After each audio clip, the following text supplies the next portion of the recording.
করতেছি। হ্যাঁ, মানে ভিতরে ভিতরে তো ফাইটে যেতেছে আমার কঠিন বিষয়। হুম, তো আমারও তো কষ্ট হইতেছে, কিন্তু আর তো বেশি দেরি নাই। এই যে একটু পরে তো আজান দিয়ে দিব। তোমার দেখে তো বোঝার কোনো উপায়ই নেই। বোঝা যায়, বোঝা যায়, ভিতরে ভিতরে আমি তো বুঝতে পারতেছি। চলো জায়গা পাত। পাশে যে কি করবি? ওইখানে তো ওই ড্রয়িং রুমে বদ্ধ পরিবেশের মধ্যে থাকতে হবে। তার সাথে এখানে খোলামেলা আছে, সুন্দর আকাশ দেখতেছি, বাতাস আছে, আলো আছে, এটা ভালো লাগতেছে না? হ্যাঁ, এটা অবশ্য ঠিক, ওর থেকে এনেই ভালো।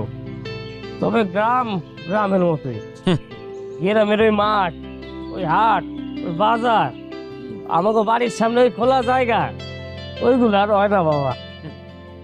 আচ্ছা চল এই যাই। ফোন আছে নাকি?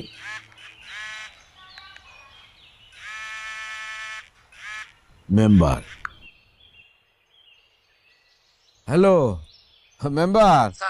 আরে বাবা, আমি তো তোমাকে বলছি যে 7টা দিনের মধ্যে আমি একটা কিছু ব্যবস্থা করব। ছেলের সাথে কথা হয়েছে, ও তোমার সঙ্গে কথা বলবে, এটা নিশ্চয়ই। মানে তুমি এত অধৈর্য হইলে কেমনে কি? স্যার, আপনি কোনো চিন্তা করেন না। আপনার বড় ছেলের সাথে আমার কথা হয়েছে, সে দায়িত্ব নিছে।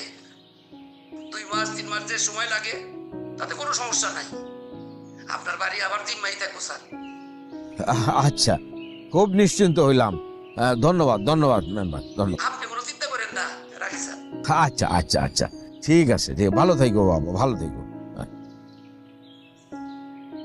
এই শহীদ তো কথা বলছে রে মেম্বারের সাথে।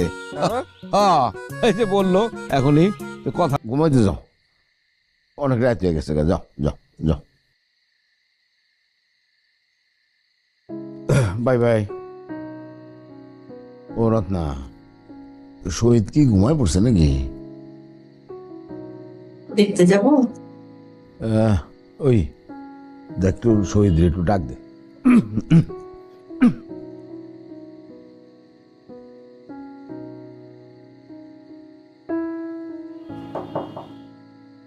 ভাইয়া, বাবা একটু ডাকে তোমাকে।